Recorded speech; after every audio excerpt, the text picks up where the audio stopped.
ಸುದ್ದಿ ಸಂವಾದಕ್ಕೆ ಸ್ವಾಗತ. ನಾನು ವೆಂಕಟರಮಣಗೌಡ. ನಮ್ಮ ಜೊತೆ ಸಂವಾದದಲ್ಲಿ ನಮ್ಮ ಪ್ರಧಾನ ಸಂಪಾದಕರಾದ ಶಶಿಧರ್ ಭಟ್ ಅವರಿದ್ದಾರೆ. ಶಶಿಧರ್ ಭಟ್ ಅವರೇ, ಕಾರ್ಯಕ್ರಮಕ್ಕೆ ಸ್ವಾಗತ. ತಮಗೂ ಸ್ವಾಗತ ಗೌಡ್ರಿ.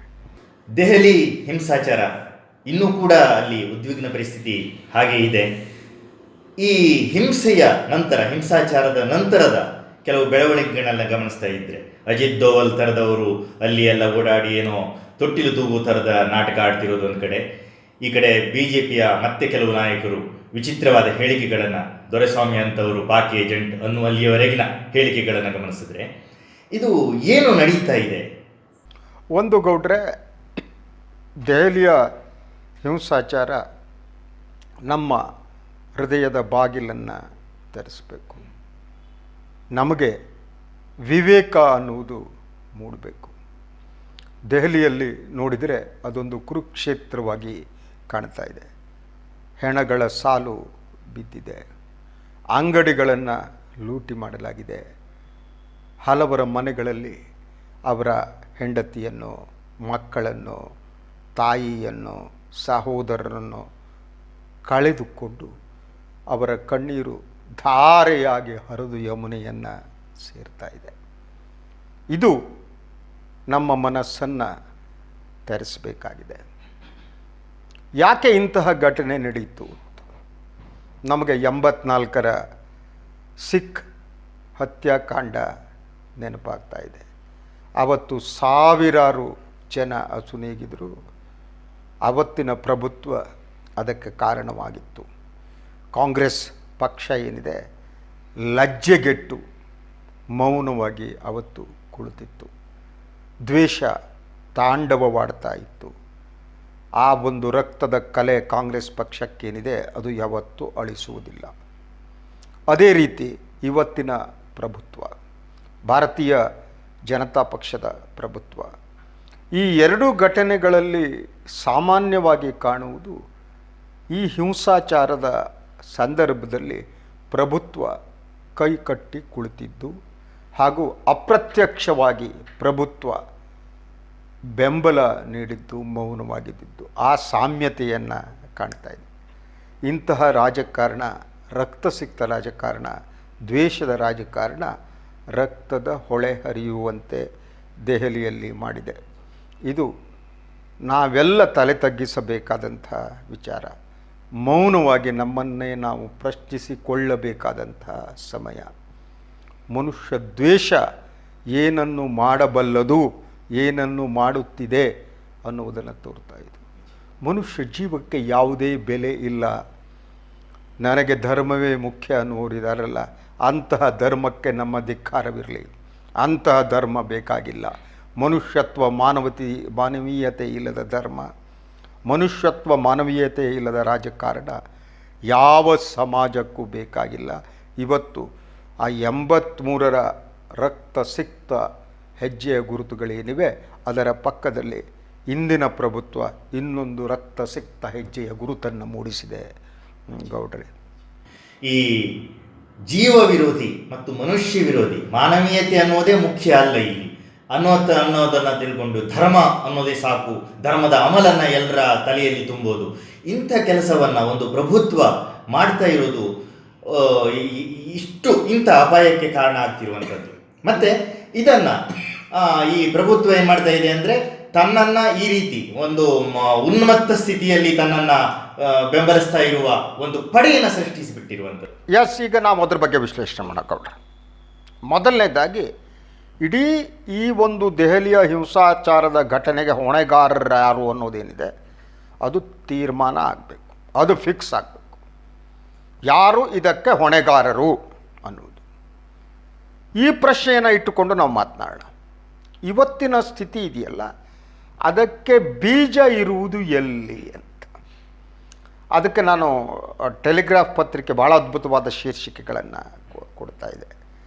ಸೊ ಅದು 2-3 ದಿನದಿಂದ ಕೊಟ್ಟ ಶೀರ್ಷಿಕೆಗಳನ್ನು ನಾನು ನೋಡ್ತಾ ಇದ್ದೆ. ದೆಹಲಿಗೆ ಗುಜರಾತ್ ಮಾದರಿ ಅಂತ ಒಂದು ಹೆಡ್ಲೈನ್ ಕೊಟ್ಟಿದ್ದರು. ಅಂದರೆ ಗುಜರಾತ್ನಲ್ಲಿ ಪ್ರಾರಂಭವಾದ ಹಿಂಸಾ ರಾಜಕಾರಣ ಇದೆಯಲ್ಲ, ಅದು ಈಗ ರಾಷ್ಟ್ರದ ರಾಜಧಾನಿಯನ್ನು ತಲುಪಿದೆ ಅನ್ನೋದು ಫಸ್ಟ್ ಪಾಯಿಂಟ್ ನಮ್ಮದು. ಎರಡನೇದು, ಇದು ದೆಹಲಿಯ ಚುನಾವಣಾ ಸಂದರ್ಭದಲ್ಲಿ ಈ ಧರ್ಮ ರಾಜಕಾರಣ ಇದೆಯಲ್ಲ, ಅದು ಅತ್ಯುನ್ನತ ಮಟ್ಟವನ್ನು ತಲುಪಿತು. ಅಲ್ಲೇ ಬೀಜ, ಅಲ್ಲಿ ಸಮಾಜವನ್ನು ಒಡೆಯುವ ಕೆಲಸವನ್ನು ರಾಜಕೀಯ ಪಕ್ಷಗಳು ದೆಹಲಿ ಚುನಾವಣೆಯ ಸಂದರ್ಭದಲ್ಲಿ ಪ್ರಾರಂಭ ಮಾಡಿ, ಆಗ ಈ ಒಡೆಯುವ ಕೆಲಸದ ನೇತೃತ್ವ ವಹಿಸಿದ್ದು ಭಾರತೀಯ ಜನತಾ ಪಕ್ಷ. ಇದನ್ನು ಭಾಳ ಸ್ಪಷ್ಟವಾಗಿ ನಾವು ಅರ್ಥ ಮಾಡ್ಕೋಬೇಕು. ಅವನು ಗ್ರೋವರು, ಇನ್ನೊಬ್ಬರು ಸಿ, ಹಾಗೆಯೇ ಆಮ್ ಆದ್ಮಿ ಪಕ್ಷದ ಕೆಲವರು ಮಾತನಾಡಿದ್ದಾರೆ, ನಾನೇ ಡಿನೈ ಮಾಡಲ್ಲ. ಸೊ ಕಂಡಲ್ಲಿ ಗುಂಡು ಹೊಡೆಯಿರಿ ಅಂತ ನಾಯಕರು ಲೇಟೆಸ್ಟಾಗಿ ಕಪಿಲ್ ಮಿಶ್ರಾ ಹೇಳಿಕೆ ನಮಗೆ ಗೊತ್ತಿದೆ. ಸೊ ಕಣ್ಣಲ್ಲಿ ಗುಂಡು ಹೊಡೆಯಿರಿ ಅನ್ನೋದು ಇದು ಭಾರತ ಮತ್ತು ಪಾಕಿಸ್ತಾನದ ನಡುವಿನ ಯುದ್ಧ ಅನ್ನುವಂತೆ ಮಾತನಾಡಿದ್ದು. ಅಂದರೆ ಸಮಾಜವನ್ನು ಸಂಪೂರ್ಣವಾಗಿ ಒಡೆಯುವ ಕೆಲಸ ದೆಹಲಿ ಚುನಾವಣೆ ಸಂದರ್ಭದಲ್ಲಿ ಪ್ರಾರಂಭ ಆಯಿತು. ಸೋಲು ಅವರನ್ನು ಇನ್ನಷ್ಟು ಕಂಗೆಡಿಸ್ತು. ಅವರ ನಿರೀಕ್ಷೆಯನ್ನು ಮೀರಿ ದೆಹಲಿಯ ಜನ ಭಾರತೀಯ ಜನತಾ ಪಕ್ಷವನ್ನು ತಿರಸ್ಕರಿಸಿದರು.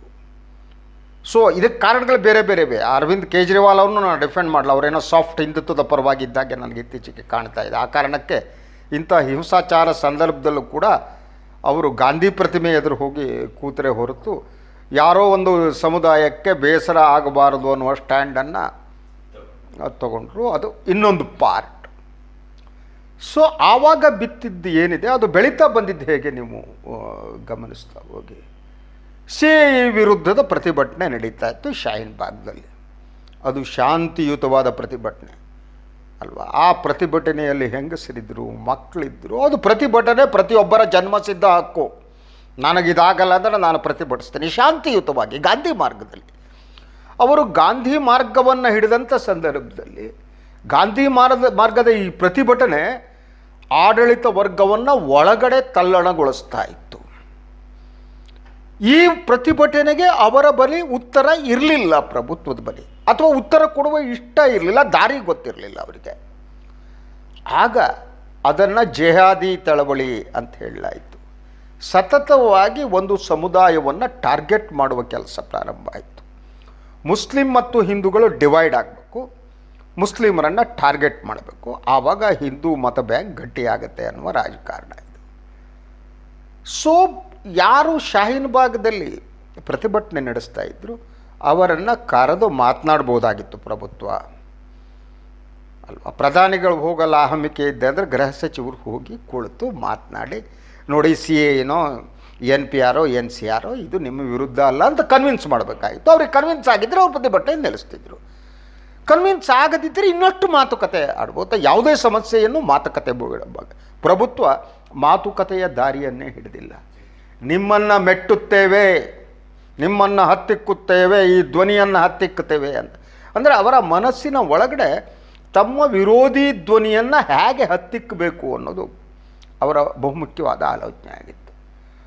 ಅದಕ್ಕೆ ಅವರು ಮಾಡಿದ್ದೇನು ಅಂದರೆ ಯಾರು ಪ್ರತಿಭಟನೆ ಮಾಡ್ತಾ ಇದ್ದಾರೆ ಅವರ ವಿರುದ್ಧ ತಮ್ಮ ಪರವಾದ ಪ್ರತಿಭಟನೆಯನ್ನು ಜನರಿಂದನೇ ಎಬ್ಬಿಸುವಂಥದ್ದು ಪ್ರಭುತ್ವದ ಕೆಲಸ ಅಲ್ಲ. ಪ್ರಭುತ್ವ ಮಾತನಾಡಿ ಅದನ್ನು ಬಗೆಹರಿಸಬೇಕಿತ್ತು. ಅದರ ಬದಲು ಇನ್ನೊಂದು ಪರವಾದ ಸೈನ್ಯವನ್ನು ಬಿಡೋದು. ಇದೊಂದು ಸೈನ್ಯ ಅಂದುಕೊಂಡ್ರೆ ಈ ಪ್ರತಿಭಟನೆಯನ್ನು ಧ್ವನಿಯನ್ನು ಹತ್ತಿಕ್ಕುವುದಕ್ಕೆ ತಮ್ಮ ಪರವಾದ ಅವರ ರಸ್ತೆಗೆ ಬಿಡೋದಕ್ಕೆ ಪ್ರಾರಂಭ ಮಾಡಿದ್ರು. ಅದಕ್ಕೆ ಪೂರಕವಾಗಿ ದೆಹಲಿ ಚುನಾವಣೆ ಸಂದರ್ಭದಲ್ಲಿ BJP ನಾಯಕರೆಲ್ಲ ಮಾತನಾಡ್ತಾ ಬಂದರು. ಯಾರೂ ಕೂಡ ನೀನು ಮಾತನಾಡಿ ತಪ್ಪು ಅಂತ ಹೇಳಿಲ್ಲ. ಅದಾದ ಮೇಲೆ ನಡೆದ ಘಟನೆಗಳನ್ನು ನೀವು ಆ ಸಂದರ್ಭದಲ್ಲಿ ಗಮನಿಸ್ತಾ ಬನ್ನಿ. JNU ಘಟನೆ ಇರ್ಬೋದು, ಜಾಮಿಯಾ ಇರ್ಬೋದು, ಗುಂಡಾಗಳಿಗೆ ಓಪನ್ ಆಗಿ ಬಿಡಲಾಯಿತು. ಯಾರು ಈ ಪ್ರಭುತ್ವದ ಪರವಾಗಿದ್ದಾರೆ ಅನ್ನುವರು ಏನಿದ್ದಾರೆ ಅವರ ಹೆಸರಿನಲ್ಲಿ ಅವರ ಗುಂಡಾಗಳು ರಸ್ತೆಗೆ ಇಳಿದ್ರು. ಇಡೀ ದೆಹಲಿ ಈ ಜನತಂತ್ರ ವಿರೋಧಿಯಾದ ಇಂಥ ಚಟುವಟಿಕೆ ಕಾರಣ ಆಯಿತು. ಬಂದೂಕನ್ನು ರಾಷ್ಟ್ರದ ರಾಜಧಾನಿಯಲ್ಲಿ ಒಂದು ಪಿಸ್ತೂಲನ್ನು ಹಿಡ್ಕೊಂಡು ಯಾವುದೇ ಧರ್ಮದವನು ಇರಲಿ ಅವನು ಆರಾಮಾಗಿ ರಾಜಾರೋಷಾಗಿ ಓಡಾಡ್ತಾನೆ ಅಂತಂದರೆ ನಮ್ಮ ರಾಜಧಾನಿ ಸ್ಥಿತಿ ಎಲ್ಲಿಗೆ ಬಂದಿದೆ. ಬಿಟ್ಟು ಈ ರೀತಿಯ ಒಂದು ಪ್ರತಿಭಟನೆಯನ್ನು ಹತ್ತಿಕ್ಕುವುದಕ್ಕೆ ತಮ್ಮ ಪರವಾದ ಜನರನ್ನು ಬಿಟ್ಟು ರಾಜಕಾರಣ ಮಾಡೋದಕ್ಕೆ ಯತ್ನ ಮಾಡಿದರು. ಅದು ಈ ಒಂದು ಹಂತಕ್ಕೆ ಬಂದು ತಲುಪಿತು. ಪ್ರಾಯಶಃ ಮೋದಿ ಮತ್ತು ಅಮಿತ್ ಶಾ ಇದನ್ನು ನಿರೀಕ್ಷೆ ಮಾಡಿರಲಿಲ್ಲ ಅನಿಸುತ್ತೆ.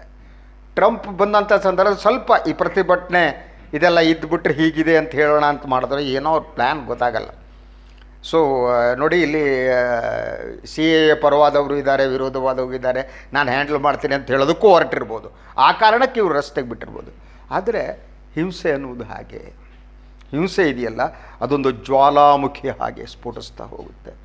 ಅದು ಇವರ ಅರಿವಿಗೆ ಬಂದಿದೆಯೋ ಇಲ್ಲೋ ಗೊತ್ತಿಲ್ಲ. ಅಂದರೆ ಯಾಕಂದರೆ ಹಿಂಸಾ ರಾಜಕಾರಣದ ಅನುಭವ ಈಗ ದೆಹಲಿಯಲ್ಲಿ ಪ್ರಭುತ್ವ ನಡೆಸುವವರಿಗಿದೆ. ಗುಜರಾತ್ ಮಾದರಿ ಏನಿದೆ, ಗುಜರಾತ್ ಮಾದರಿಯೇ ಅದು. ಸೊ ಅದನ್ನು ಇಂಪ್ಲಿಮೆಂಟ್ ಮಾಡಿ ಇದು ಬೂಮ್ರ್ಯಾಂಗ್ ಆಯಿತಾ ಅಂತ.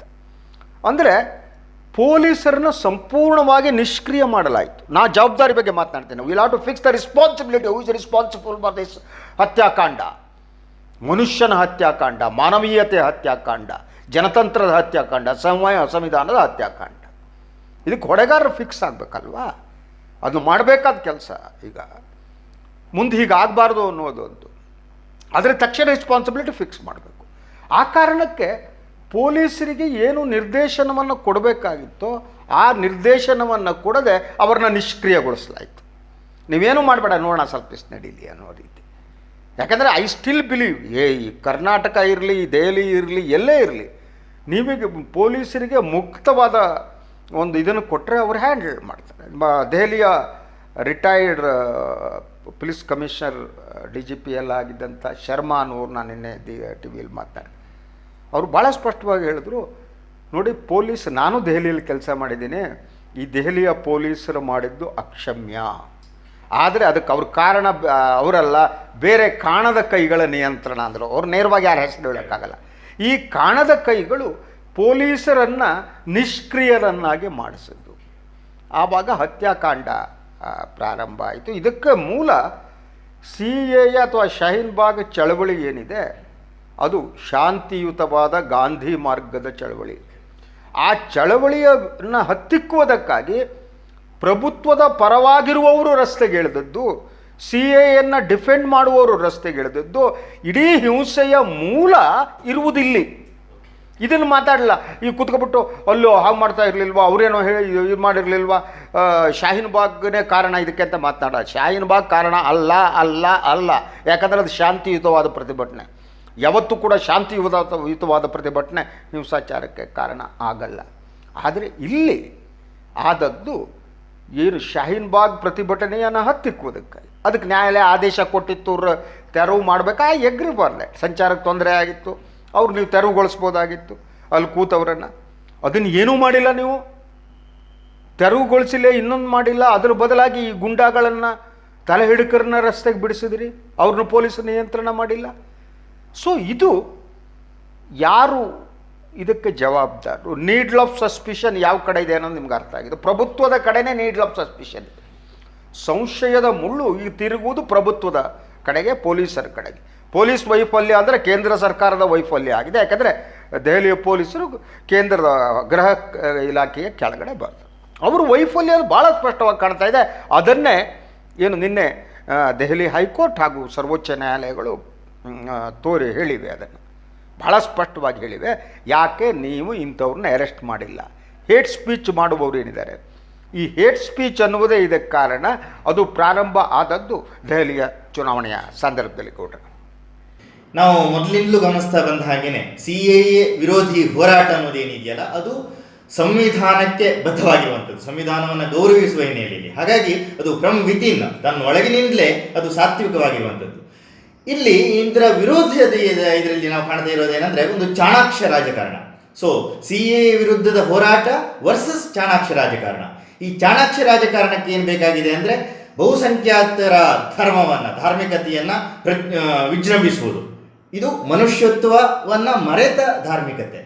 ಇದು ಈ ಹಿಂಸಾಚಾರದ ಎಲ್ಲ ಮೂಲವಾಗಿ. ಇದು ಚಾಣಾಕ್ಷ ರಾಜಕಾರಣವಲ್ಲ, ಇದು ರಾಕ್ಷಸ ರಾಜಕಾರಣ, ಮನುಷ್ಯ ವಿರೋಧಿ ರಾಜಕಾರಣ ಅಲ್ವಾ?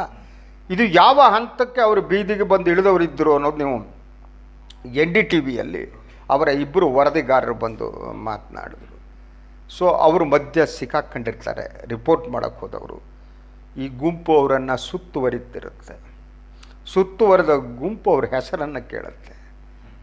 ಅವರ ಹೆಸರು ಏನಿದೆ ಅದರಲ್ಲಿ 3 ಜನರಲ್ಲಿ ಇಬ್ಬರು ಬ್ರಾಹ್ಮಣರಾಗಿರ್ತಾರೆ, ಇನ್ನೊಬ್ಬರು ಅಪ್ಪರ್ ಕಾಸ್ಟ್. ನನಗೆ ಜಾತಿ ಬಗ್ಗೆ ಮಾತಾಡೋದಕ್ಕೆ ಇಷ್ಟ ಅಲ್ಲ, ಐ ಡೋಂಟ್ ಬಿಲೀವ್. ಬಟ್ ನಮಗೆ ಮುಖವಾಡವನ್ನು ಕಳಿಸೋದಕ್ಕೆ ಇದನ್ನು ನಾವು ಅರ್ಥ ಮಾಡ್ಕೋಬೇಕಾಗಿದೆ. ಆವಾಗ ಅವರ ಐಡೆಂಟಿಟಿ ಕಾರ್ಡನ್ನು ಕೇಳ್ತಾರೆ, ಹೌದು ಅಲ್ವೋ ಅನ್ನೋದಕ್ಕೆ ಗುಂಪು ನೋಡ್ತಾರೆ. ಅದಾದಮೇಲೆ ಇವನು ನಮ್ಮವನು ಬಿಡಿ ಅಂತಾರೆ. ಎಂಥ ಕ್ರೌರ್ಯ ನೋಡಿ. ಅಂದರೆ ಇದರ ಹಿಂದಿರುವವರು ಯಾರು? ಆರ್ ಎಸ್ ಎಸ್ ಪ್ರೇರಿತವಾದ ಆರ್ ಎಸ್ ಎಸ್ನಲ್ಲಿ ಇರುವ ಮುಖ್ಯಸ್ಥರು, ಅವರು ಇವರು ಯಾರೋ ಬ್ರಾಹ್ಮಣ ಇವರೇನಿದ್ದಾರೆ ಆ ಬ್ರಾಹ್ಮಣ ಮನಸ್ಸುಗಳು ಇಲ್ಲಿ ಕೆಲಸ ಮಾಡ್ತೇವೆ, ಇವರು ನಮ್ಮವರು ಬಿಡಿ ಅಂತಾರೆ. ಅವ್ರು ಬಂದು ಟಿ ವಿಯಲ್ಲಿ NDTVಯಲ್ಲಿ ಹೇಳ್ತಾಯಿದ್ರು. ಇನ್ನು ಕೆಲವು ವರದಿಗಳ ಪ್ರಕಾರ ಎಷ್ಟು ಸತ್ಯನೋ ಗೊತ್ತಿಲ್ಲ, ಪ್ಯಾಂಟನ್ನು ಕೂಡ ಬಿಚ್ಚಿಸಿ ನೋಡಲಾಗ್ತಿತ್ತು ಅಂತ. ಅವ್ರು ಯಾವ ಧರ್ಮಕ್ಕೆ ಸೇರಿದವರು ಅಂತ ಹೆಸರನ್ನು ಕೇಳೋದು, ಅವರ ಐಡೆಂಟಿಟಿ ಕಾರ್ಡನ್ನು ನೋಡೋದು, ಅವರು ಅಪ್ಪರ್ ಕಾಸ್ಟ್ ಬ್ರಾಹ್ಮಣರಾದರೆ ಎಸ್ ನಮ್ಮವರು ಅಂತ. ಅದಕ್ಕೆ ಒಬ್ಬ ಇವನಿಗೆ ಹೇಳ್ತಾ, ನೋಡೋ ನೀನು ನಮ್ಮವನಾಗಿದೆಯಾ, ಈ ವಿಜುವಲ್ಸ್ ಹಾಕ್ಬೇಡ, ಇದನ್ನ ಪ್ರಸಾರ ಮಾಡಬೇಡ, ನೀವು ನನ್ನಮ್ಮವನು. ಸೊ ಈ ಸಿಚುವೇಶನ್ ಇದೇನಿದೆ, ಇದು ಇಡೀ ಹಿಂಸಾಚಾರಕ್ಕೆ ಕಾರಣರಾದವರು ಯಾರು ಅನ್ನೋದನ್ನು ಸ್ಪಷ್ಟಪಡಿಸ್ತಾ ಹೋಗುತ್ತೆ ಗೌಡ್ರೆ. ಇದು ಕಾಣ್ತಾ ಇದೆ, ಇದು ಭಾಳ ಕಣ್ಣಿಗೆ ರಾಚಿದಂತೆ ಕಾಣ್ತಾ ಇದೆ. ಯಾರು ರಸ್ತೆಗಿಳಿದವರು, ಯಾರು ಇದಕ್ಕೆ ಪ್ರೋತ್ಸಾಹ ನೀಡಿದವರು, ಎಲ್ಲದೂ ಕೂಡ ಇದರಲ್ಲಿ ಗೊತ್ತಾಗುತ್ತೆ. ನಾವು ಎಂಥ ಅಪಾಯಕಾರಿ ಸನ್ನಿವೇಶದಲ್ಲಿ ಇದ್ದೀವಿ ಅಂದರೆ, ನ್ಯಾಯಾಧೀಶರಾದಂಥವರು ಕೆಲವರು ಅವರು ಕೂಡ ಪ್ರಭುತ್ವದ ಪರವಾಗಿ ಪಬ್ಲಿಕ್ ಫಂಕ್ಷನ್ಗಳಲ್ಲಿ ಮಾತನಾಡುವಂಥ ಸ್ಥಿತಿ ಇವತ್ತು ಕಾಣಿಸ್ತಾ ಇದೆ. ಅವರು ಒಂದು ಮಾನಸಿಕ ದೂರವನ್ನು ಕಾದುಕೊಳ್ಬೇಕಾದ ಅಗತ್ಯ ಇತ್ತು. ಇಂಥ ಒಂದು ಅಪಾಯಕಾರಿ ಸನ್ನಿವೇಶ ಇರುವಲ್ಲಿ ನಿನ್ನೆ ಕೋರ್ಟ್ ಏನು ಮಾತಾಡ್ತಲ್ಲ ಈ ಹಿಂಸಾಚಾರದ ಬಗ್ಗೆ, ಅದು ತುಂಬ ಏನೋ ಒಂದು ಮತ್ತೊಂದು ಆಶಾವಾದವನ್ನು ಹುಟ್ಟಿಸುವಂಥ ರೀತಿ. ಎಸ್, ನ್ಯಾಯಮೂರ್ತಿ ಮುರಳೀಧರ್ ಅವರು ಆಡಿರುವ ಮಾತುಗಳು ಭಾಳ ಸ್ಪಷ್ಟವಾಗಿವೆ. ಅದಾದ ಮೇಲೆ ಆದರೂ ಆ ಸರ್ಕಾರಕ್ಕೆ ಮಾನ ಮರ್ಯಾದೆ ಲಜ್ಜೆ ಮನುಷ್ಯ ಪ್ರೀತಿ ಇಂಥದ್ದಿದ್ದರೆ ಆ ಕಪಿಲ್ ಶರ್ಮಾ ಇತ್ಯಾದಿಗಳನ್ನೆಲ್ಲ ಬೊಡೆದು ಒಳಗೆ ಹಾಕಬೇಕಾಗಿತ್ತು, ಅಟ್ಲೀಸ್ಟ್ FIR ಹಾಕಬೇಕಾಗಿತ್ತು. ಬಟ್ ಇದುವರೆಗೆ ನಾವು ಚರ್ಚೆ ಮಾಡುವವರೆಗೆ ಅಂಥ ಯಾವುದೇ ವರದಿ ಅವರನ್ನು ಬಂದಾಗ ಕಾಣಲ್ಲ. ಅದಕ್ಕೆ ಸರ್ಕಾರಿ ಸಾಲಿಸಿಟರ್ ಜನರಲ್ ಹೇಳಿದ್ದು, ಇನ್ನೂ ಪೊಲೀಸರು ಯಾವಾಗ ಬೇಕೋ ಆ ಸರಿಯಾದ ಸಮಯಕ್ಕೆ FIR ಹಾಕ್ತಾರೆ ಅಂತ. ಅದಕ್ಕೆ ಜಸ್ಟಿಸ್ ಮುರಳೀಧರ್ ಕೇಳ್ತಾರೆ, ಯಾವಾಗ ದೆಹಲಿನೇ ಹೊತ್ತುರಿತಾ ಇದೆ, ಬೆಂಕಿ ಎತ್ತದೆ, ಯಾವಾಗ ಸರಿಯಾದ ಸಮಯ ಅಂದರೆ ಯಾವುದು ಅಪ್ರಾಪ್ರಿಯೇಟ್ ಟೈಮ್ ಅಂತ ಕೇಳ್ತಾರೆ. ಆದರೂ ಕೂಡ ಸರ್ಕಾರಕ್ಕೆ ಮಾನ ಮರ್ಯಾದೆ ಲಜ್ಜೆಗಳಿದ್ದಂಗೆ ಕಾಣಲ್ಲ.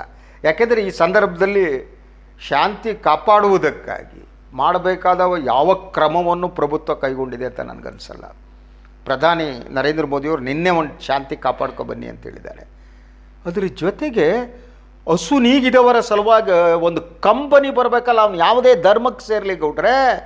ಇಂಥ ಹತ್ಯಾಕಾಂಡ ನಡೆದಿದೆ, ಇಸಿ ಮನೆ ಮಠ ಕಳೆದುಕೊಂಡಿದ್ದಾರೆ, ದುಃಖ ಮಡುಗಟ್ಟಿದೆ.